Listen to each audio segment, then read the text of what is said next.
सुमित्रा, कुछ खा लो। ऐसे कैसे काम चलेगा? बच्चों को खिला दो भाव जैसा। बच्चे तो खा पी कर राजू के साथ घूमने चले गए। लो, तुम कुछ खा लो। खाओगी नहीं तो बच्चों का जतन कैसे करोगी? अजी, बच्चों का जतन करने के लिए हम लोग हैं ना। तो बेचारा राजू अपनी पढ़ाई लिखाई छोड़ के इसके बाबा लोगों को घुमाने ले गया है कंपनी बाग। तुम इनकी बातों का बुरा मत मानना। तुम्हारे जेठ से गुस्सा है ना, इस मारे ऐसा कह गए। हाँ हाँ, जो सीख तेरे बाप ने तुझे दी वो तू अपनी ननद को दे दे कि पियर को अपना घर समझो और ससुराल को अखाड़ा। वहां जाकर लड़ो और यहाँ आकर रो। मेरे भगवान जाने कि मेरे ऊपर मुसीबतों के कैसे कैसे पहाड़ टूटे ससुराल में, लेकिन मैं कभी रोने पियर नहीं आई। इस वक्त भी बाबूजी के बुलाने पर इनके इलाज के लिए आई थी। किससे इलाज करवाने आई थी? अपने भाई देवी प्रसाद से, जो अब तक झांकने तक नहीं आया? क्या अपनी भाभी की बुआ जी से, जिसने ऐसा इलाज किया कि अगला तो ऊपर पहुंच गया और मुसीबत हमारे वास्ते छोड़ गया। 5-6 दिन में इतना बोझ लगने लगा हमारा। बोझ ऐसा जहर मंगवा दो हम सबके लिए। हाँ, जहर भी अब हम ही मंगवाएं।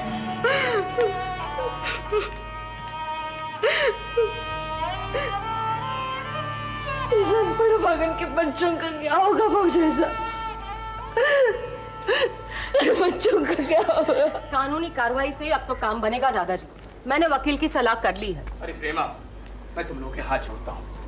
अब वकीलों से सलाह करके मेरे घरेलू मामलों में ज्यादा दखलंदाजी करने की जरूरत नहीं। अरे जब घर मेरा है तो तेरा घरेलू मामला कैसे हो गया? मुझे तो आपकी अकल पे तरस आता है जी। अरे मेरी अकल का लोहा तो बड़े बड़े अंग्रेज मानते थे। वो था ना मॉरिस एक्सियन, एक बार मैंने उसकी भी गलती पकड़ी थी। भरे दफ्तर में उसने कहा था, बाबू Shiv Prasad ji, you are a brainy fellow. अरे वो मॉरिस भी मर खप गया और उसके साथ में आपका ब्रेन भी। अगर ब्रेन बचा होता तो आप इसे सुमित्रा के ससुराल वालों का घरेलू मामला ही मानते। जीजा जी, सुमित्रा आपकी बहन है, उसके घर का मामला आपका मामला ही तो हुआ। तू चुप रहे।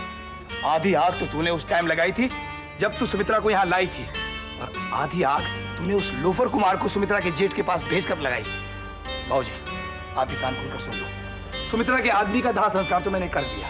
अब इससे आगे शास्त्रों के अनुसार न तो मैं कुछ कर सकता हूँ और न मैं कुछ करूंगा। जीजा जी, आपका शास्त्र भी बड़ा मजेदार है, जिसमें मुसीबत ज़दा लोगों की मदद करने का फर्ज ही नहीं बनता। अरे मुसीबत में तो पड़ा हुआ हूँ मैं, तेरी और उस लोफर कुमार की वजह से। सुमित्रा के जेठ ने तो ठीक ही पूछा था ना, भाई तू यहाँ क्या पूछने आया है? और ये पूछने आया है कि तू आदमी है या हैवान। तुझे तेरे छोटे भाई के गुजरने का तार बेटा गया और तू आया तक नहीं। लेकिन किस नाते से? जीजा जी, जाने को तो आपसे कहा गया था, लेकिन आप गए नहीं, इसलिए कुमार साहब चले गए इंसानियत के नाते। अजी, इंसानियत के इस नाते की तो मुझे पूरी खबर है। मैं तो अपने छोरे के जिद के मारे चुप हूँ, नहीं तो प्रेमा और उस लोफर कुमार का भांडा फोड़ के रख दूं। मेरे छोरे का तो उसी प्रेमा गदी पे दिल लगा हुआ है। अजी, मैंने तो सुनी एक बार उसने उसको अंग्रेजी में डांट दिया था। अरे प्रेमा ने अंग्रेजी में कह दिया कि मैं लात मार के बाहर निकाल दूंगी। मेरे छोरे ने वही प्रण कर लिया कि इसे दुल्हन बनाकर इससे अपने पांव ना दबाए, तो मेरा नाम भी सुभाष नहीं। बड़ा भारी बेवकूफ है जी। तो तुम कौन हल्के बेवकूफ हो देवर साहब? अरे तुम्हारी छोरियों की जिंदगी तबाह हो रही है और तुम्हें खबर तक नहीं। कैसे? ऐसे कि सुमित्रा वाले मामले में प्रेमा और लोफर कुमार ने तुम्हारी इतनी बदनामी करवा दी कि लोग तुम्हारे घर की छोरियां लेते बेचेंगे, और कहीं उनकी सलाह पे तुमने सुमित्रा के जेठ पे दावा ठोक दिया तो समाज सत्यानाश हो जाएगा। ये तो आप ठीक कह रही हो। अफसोस है देवर साहब कि तुम इतने गैर दुनियादार हो कि तुम्हें सभी बताना पड़े। छोरी तो तुम्हारी अपनी प्रेमा मासी से प्रेम का पाठ पढ़ी रही है। मैंने सुना है कि तुम इसे कॉलेज में भी पढ़ाओगे। अरे एक तो पढ़ी लिखी और उस पे बदनाम, ऐसी छोरी के लिए दूल्हा राजा कहाँ से ढूंढोगे? अजी, कॉलेज वालेज पढ़ाने का सवाल ही नहीं पैदा होता। और प्रेमा से मिलना जुलना तो मैं उसका बंद ही करवा दूंगा। रहवा दो देवर साहब, तुम वही जवान मर्द हो ना जिसकी घरवाली शादी के 2 हफ्ते बाद ही चली गई थी इम्तिहान देने एफए का। मियां मैट्रिक फेल और बीवी एफए पास। तब से जो हावी हुई है अगली सो अब तक हावी है। आप आजकल ये बहुत लेने लगे हैं जी।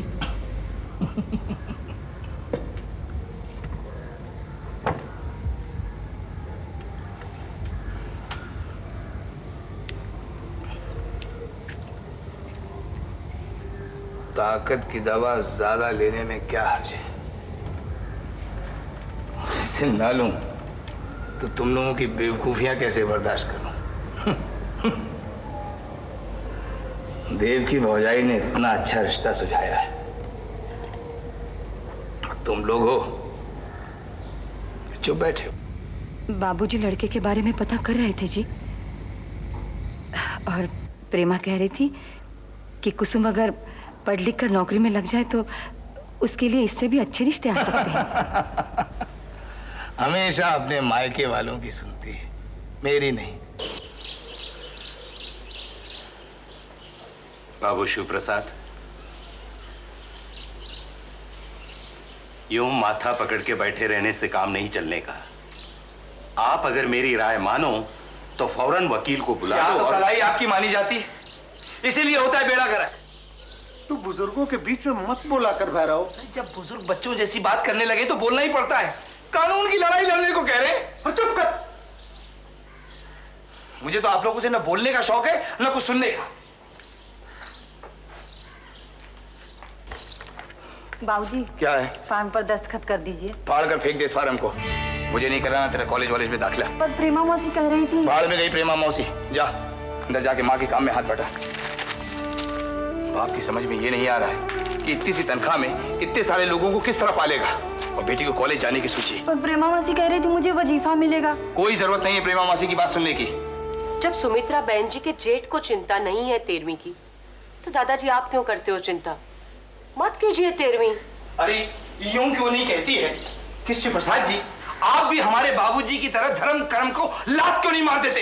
अरे तो फिर बीच में आकर बोलने लगा भैरव। बाबूजी 13वीं को मना कर रहे हैं और आपके दिन ना बोलूं।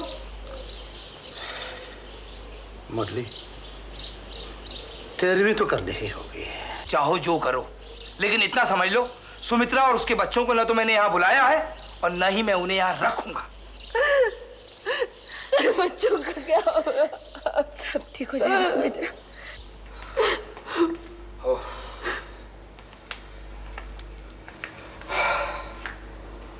रोज का रोना धोना सुन के तो मेरा माथा दुखने लगा है। राजू बेचारे की तो पढ़ाई और चौपट हो रही है।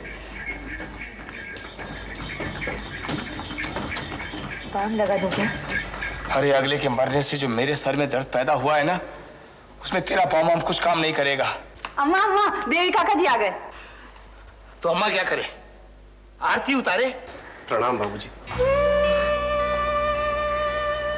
तूने बड़ी देर कर दी रे देवी, तूने बड़ी देर कर दी। इम्तिहान थे बाबूजी, मैं पास हो गया आपकी दया से। और इधर परमात्मा मेरा इम्तिहान ले रहा था बेटा। आप भी इम्तिहान में पास हो गए बाबूजी, बस फेल तो मैं ही हुआ हूं। प्रणाम भाई साहब। डॉक्टर साहब, आपके बीमार बहनोई को अग्नि दिए हुए अभी हफ्ता ही हुआ है, इतनी जल्दी क्यों आ गया? प्रोफेसर साहब ने रोक लिया था। बाप से भी बड़े हो गए प्रोफेसर साहब। सुमित्रा भीतर है? नहीं, कंपनी भाग गई है सैर करने।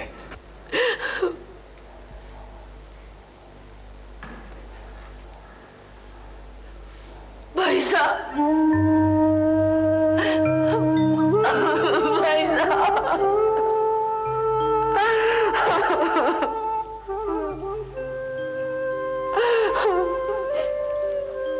मैं जानता हूं सुमित्रा, तू मुझे माफ नहीं कर सके, लेकिन तेरे तो 100 खून माफ हैं। अभी तो पहले ही किया है तूने। भाई साहब प्लीज। इस तरह अंग्रेजी झाड़ने से कुछ नहीं होगा। सुमित्रा को फौरन उसके ससुराल छोड़ के आ। मैं नहीं जाऊंगी भाई साहब, नहीं जाऊंगी। अरे बहना, यहाँ क्या रखा है तेरे लिए? मेरी कमाई में तो मेरे ही बच्चे नहीं पल पा रहे हैं। भाई साहब, ये कोई बखत है इस तरीके की बात करने का? अरे नाटकबाज, इतनी हमदर्दी थी तो पहले क्यों नहीं आया अपने बहनों को बचाने?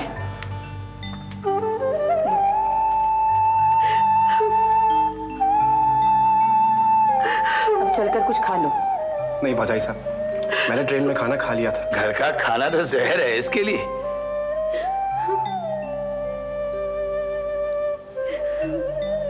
अब ये बहन के आंसू पोंछने का नाटक खत्म कर और सुमित्रा को फौरन बच्चों समेत ससुराल छोड़ के आ। भाई साहब, मेरे पास तो इतनी छुट्टी नहीं है। तो यार तू यहाँ आया ही क्यों? ये रुमाल वहीं से पार्सल करवा देता।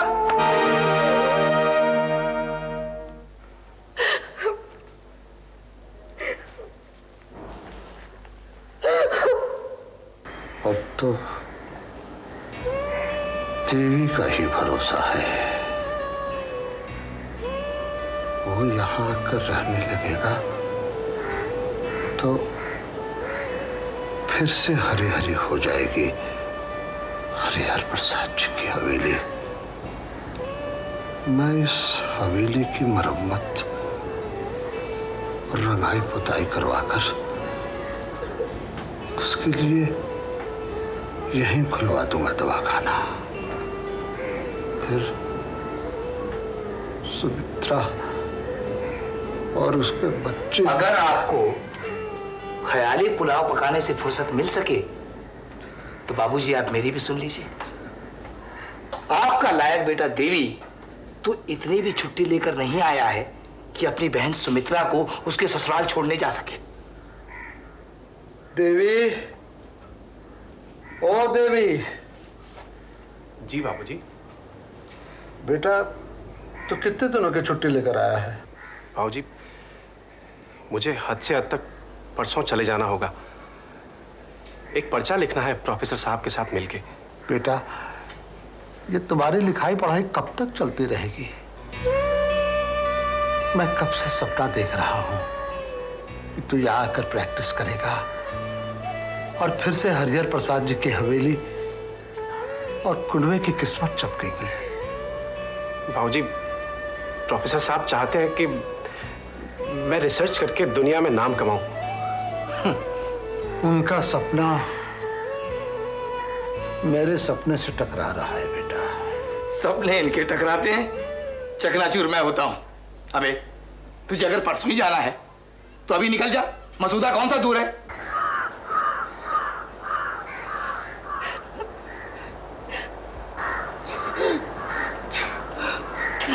मुझे मत भेजो बाबूजी, इस नर्क में बेइज्जत होने के लिए मुझे मत भेजो, मुझे मत भेजो। सब ठीक होगा बेटा, सब ठीक होगा। और अगर ठीक ना भी हो तो भी वापस आने की जरूरत नहीं है बहना मेरी। देवी, ये ससुराल से वापस लौट कर आई तो ठीक नहीं होगा। इसे लाने की कोई जरूरत नहीं है।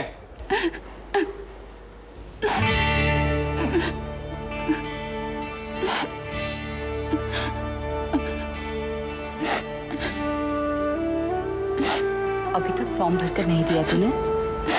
बाबूजी दस्तखत नहीं कर रहे। तो दादाजी से करवा ले। इस तरह इस कोने में बैठकर रोने से तो कुछ नहीं होने वाला। दादाजी नहीं मानेंगे। मैं उन्हें समझाऊंगी। चल। सुमित्रा की माँ कहा करती थी कि तुम मलका विक्टोरिया पुकार पुकार कर छोरी का दिमाग खराब कर दोगे। मैं कहता था देख लेना, ये मलका बनकर रहेगी। कौन है? दादाजी, कुसुम है। कॉलेज के दाखिले के फॉर्म पर आपके दस्तखत कराने आई है। उसके लिए तो इसका बाप मना कर रहा है ना, और मैं खुद भी छोरियों को ज्यादा पढ़ाने के हक में नहीं हूँ। आखिर में तो औरतों को घर की गृहस्थी ही चलानी पड़ती है। दादाजी, महंगाई के इस जमाने में घर गृहस्थी चलाने के लिए भी औरत को नौकरी करनी पड़ती है। नहीं, ये ठीक नहीं है। औरतों की जगह तो घर पे होती है। दादाजी, औरत की जगह घर में है तो सुमित्रा बुआ को ससुराल और मैं के दोनों जगह से धक्का मार कर नहीं बेटा, नहीं। सुमित्रा को कोई नहीं निकालेगा बेटा, कोई नहीं निकालेगा। मायके ने ले जाके मेरे बीमार भाई को मार दिया और हवाई उसकी जायदाद पर हाथ जताने। ठीक है, तो वकील साहब ही आपसे बात कर रहे हैं। अरे कोई वो वकील नहीं है, मसला यार है इसका। हमें तुम्हारे वकीलों से ही बात करनी होगी तो अदालत में करेंगे।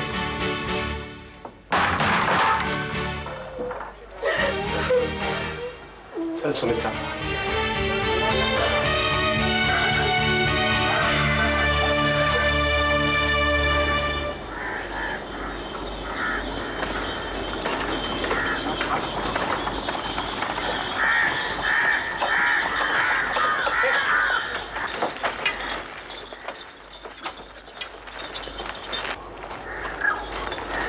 तू अंदर चल सुमित्रा।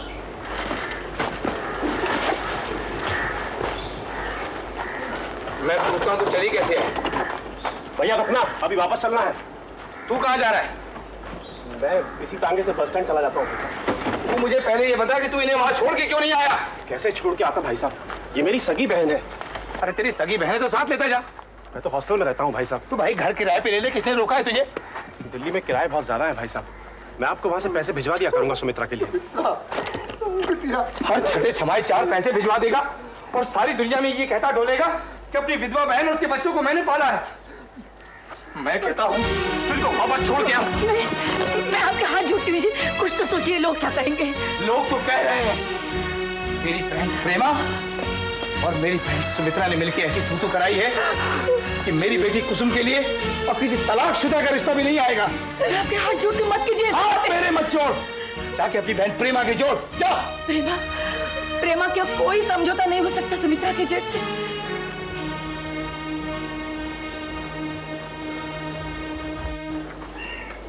बाबूजी मैं चलूं? कहाँ चल दिया लायक बेटा? इस मुसीबत को तो लेता जा। जीजा जी, आप अपनी बहन को मुसीबत समझते हैं? मैं इसे मुसीबत नहीं समझता, लेकिन तूने इसे मेरे लिए मुसीबत बना दिया है। ठीक है, अगर मैंने इन्हें मुसीबत बनाया है तो मैं इन्हें अपने साथ ले जाऊंगी। ये शक्ति संस्था में रहेंगी और फूलवती बुआ के साथ काम करेंगी। चलिए सुमित्रा बहन जी।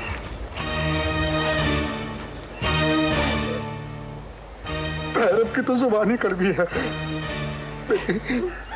इसकी बात का बुरा मत मान। ये घर तेरा है बेटी, ये घर तेरा है। बाबूजी, मेरी बात मान बेटी। बाबूजी, आपकी बात मानते मानते ही आज ये हालत हुई है कि मैं आपकी बात न मानने को मजबूर हूँ। आपकी बात मानकर मैंने पढ़ा नहीं, आपकी बात मानकर छोटी उम्र में ब्याह कर लिया, आप ही की बात मानकर आपसे मिला हुआ सब कुछ ससुराल वालों को दे दिया। आपकी बात मान कर मैंने बहुत अपमान सहा है बाबूजी, बहुत अपमान सहा।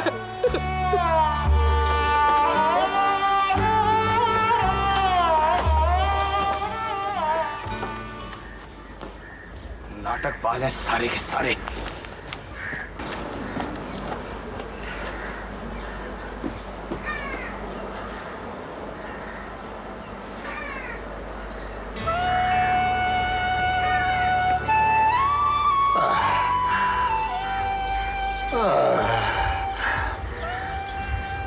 दफ्तर से लौटकर जब मेरा कदम घर में पड़ता था तो सुमित्रा बिटिया जेब पे हाथ लगाकर पूछती थी, बाबूजी अपनी फिलायती मलिका के लिए फिलायती टॉफी लाए हैं बाबूजी।